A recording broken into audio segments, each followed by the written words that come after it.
The games industry continues to be rocked by the unexpected news that Microsoft has bought Activision Blizzard for a whopping almost $70 billion, which means that all of these franchises right here and all of these companies and studios now belong to Microsoft, or will once the deal closes before fiscal 2023 ends, according to both Microsoft and Activision. And until then, this is all going to raise a lot of questions, namely, how is this going to affect the landscape of gaming as a whole? How is this going to affect the competition? And, well, we're already starting to see what kinds of effect this is having on Sony, with them recently having lost a huge amount of market value in a single day after investors got wind of the news and reacted as they did. Investors tend to be pretty fickle in nature. And so that has all led to this report from Bloomberg reporting that Microsoft deal with Activision has wiped $20 billion off of Sony's market value in a day. More specifically, scrolling down, you'll find that Sony Group Core shares fell 13% in Tokyo on Wednesday, which amounts to that $20 billion. And if you look up Sony's stock on Google, you can see the dip for yourself. You can see just what a major crater there is right here between January 14th and January 20th. It is climbing back up a little bit, but there is no denying the impact that the announcement has had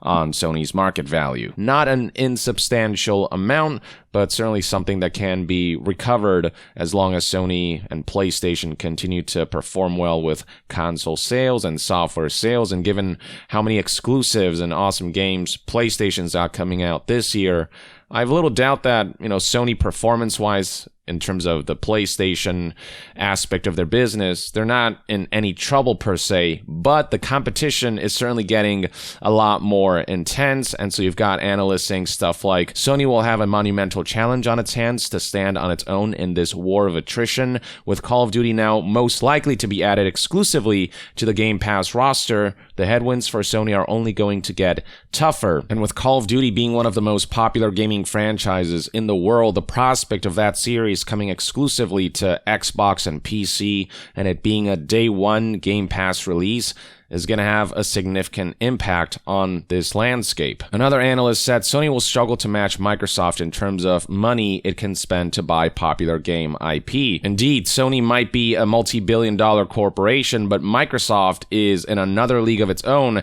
as a trillion-dollar corporation, so it can afford to make massive purchases like this, where Sony has to be more careful about where they spend their money. But Sony has the advantage of having cultivated so many of their studios for so many years. Microsoft is only now getting into the game of acquiring studios and cultivating them as part of the Xbox umbrella. Sony and PlayStation have been at this for a while, and so that's how they're able to consistently output such high-quality first-party releases. But Microsoft is certainly now beginning to catch up with all these acquisitions and their dedication to letting these studios shine. So it'll be interesting to see how this competition develops, and healthy competition is always a good thing. I've always thought the whole notion of console wars was silly. I see it more as potential healthy competition that will push both companies to go further and further to outdo each other and themselves. But indeed, falling shares illustrate investors are worried that Sony may not be able to keep winning if indeed the industry shifts away from the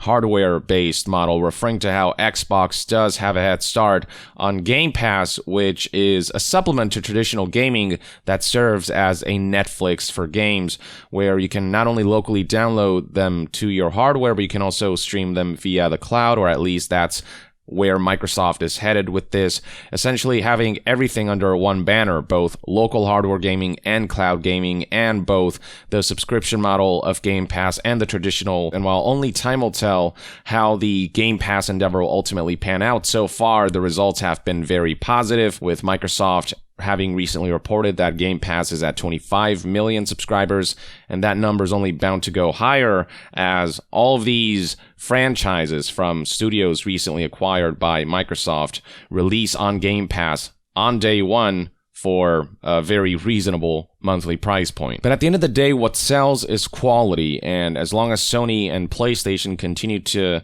release high quality games that keep pushing the boundaries, I think they'll be in a healthy position as well, business-wise. But Microsoft is certainly encroaching, and they're a much stronger competition than they were during the PS4 and Xbox One era. Now, beyond investors reacting to all of this, Sony has actually issued a response to questions about Activision Blizzard games and their potential exclusivity on Xbox and PC. According to a statement that Sony provided to the Wall Street Journal, Sony expects Microsoft to keep Activision games multi-platform. The specific quote provided reads, "We expect that Microsoft will abide by contractual agreements and continue to ensure Activision games are multi-platform." Now, it's important to note that Sony is likely referring to existing contracts. There are some deals in place that happened before Microsoft's acquisition of Activision Blizzard happened, and those games and those deals will continue to exist. Those games will continue to be multi-platform, will continue to be on PlayStation. They're not going to get pulled or anything like that. But there's going to come a threshold that's going to be passed where Microsoft will have fulfilled all of their deals and obligations, and future projects from here on out, after that threshold, it'll be up to Microsoft to decide whether they want to keep it Xbox and PC exclusive, or whether they want to release those games on PlayStation and Nintendo platforms. And at that point, I get the sense that Xbox is going to make those games exclusive, because it doesn't make sense to spend $70 billion and then give that to your competition.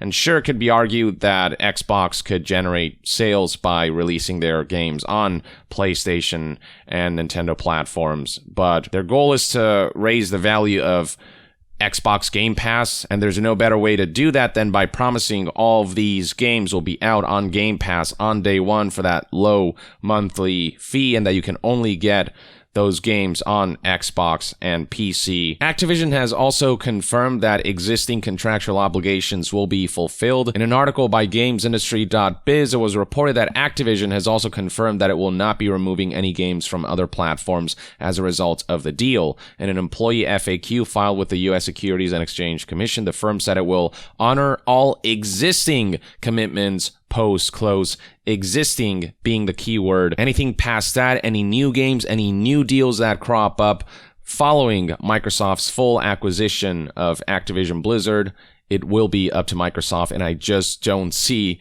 a company giving their competition any leverage on this front with a massive purchase worth almost $70 billion. Now, Microsoft did chime in on the conversation. They did have something to say about what the future holds for these franchises' ability to be in other platforms. According to Bloomberg's report, Microsoft plans to keep making some of Activision's games for PlayStation consoles, but will also keep some content exclusive to Xbox, said a person familiar with the company's thinking. And then Phil Spencer said in an interview, quote, "I'll just say to players out there who are playing Activision Blizzard games on Sony's platform, it is not our intent to pull communities away from that platform, and we remained committed to that."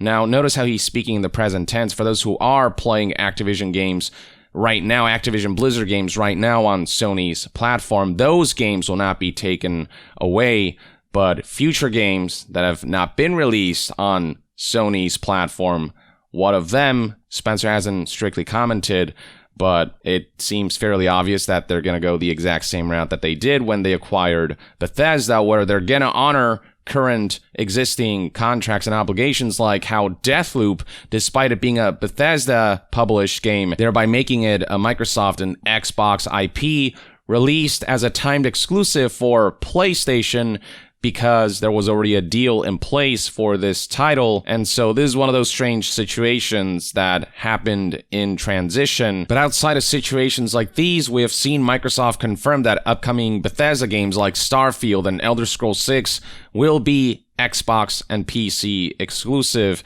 and it'll be the case for many of their IP acquisitions and upcoming future projects. Why would they do any different for Activision Blizzard, for future Activision Blizzard releases outside of existing obligations with such massive amount of money spent, even more than the $7.5 billion spent on acquiring ZeniMax Media? Microsoft and Xbox are definitely stepping up their game this generation. They're definitely competing a lot more fiercely. And in the case of Activision Blizzard, while this deal does come with certain drawbacks, like how Bobby Kotick will be getting a major bonus before his exit, or the fact that many Activision Blizzard titles or franchises that used to be third-party and multi-platform probably won't end up being that with future releases outside of existing contracts and obligations. Those will likely only come to Xbox and PC and will not see a potential Nintendo and PlayStation release. Because Activision Blizzard has been in such a downtrodden state because of piss-poor leadership, I think Microsoft taking over could potentially be a really positive thing under the leadership of Phil Spencer.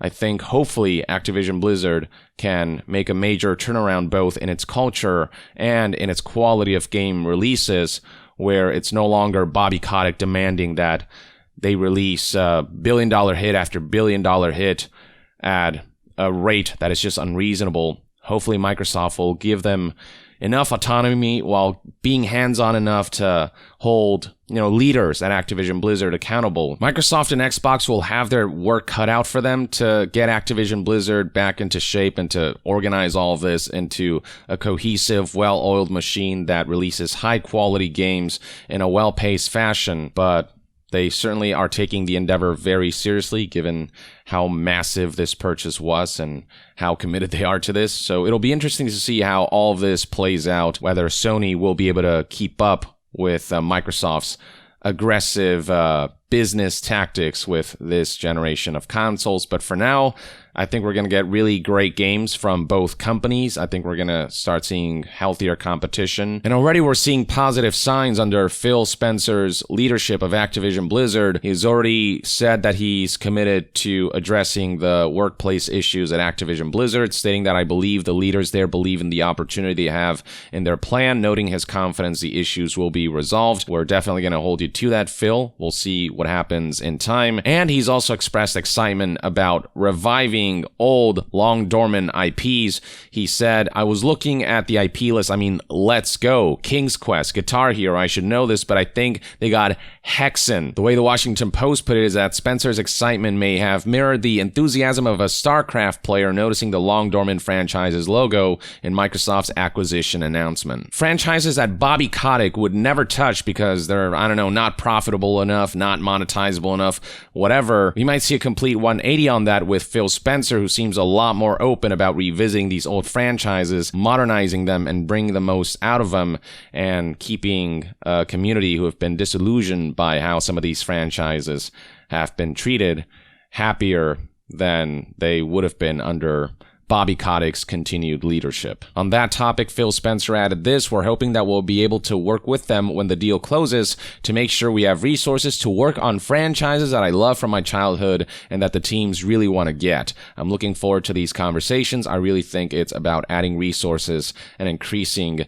capability. I certainly love the sound of that if Phil Spencer and team fulfill these ambitions. I wish the Xbox team the best of luck with this endeavor, and I hope the results from all of this are ultimately positive, both in improving Activision Blizzard's culture and improving Activision Blizzard and all of the studios and companies under that umbrella, just enhancing their capabilities to just make great games that are driven by passion and creativity rather than the pure evil greed that Bobby Kotick stood for. As we wait and see how all of this unfolds, let me know in the comments below what your thoughts and opinions are on the latest developments surrounding Microsoft's acquisition of Activision Blizzard. And to be further updated on all things gaming news, reviews, and discussions, stay tuned right here on Young Yeah. I'll see you guys next time.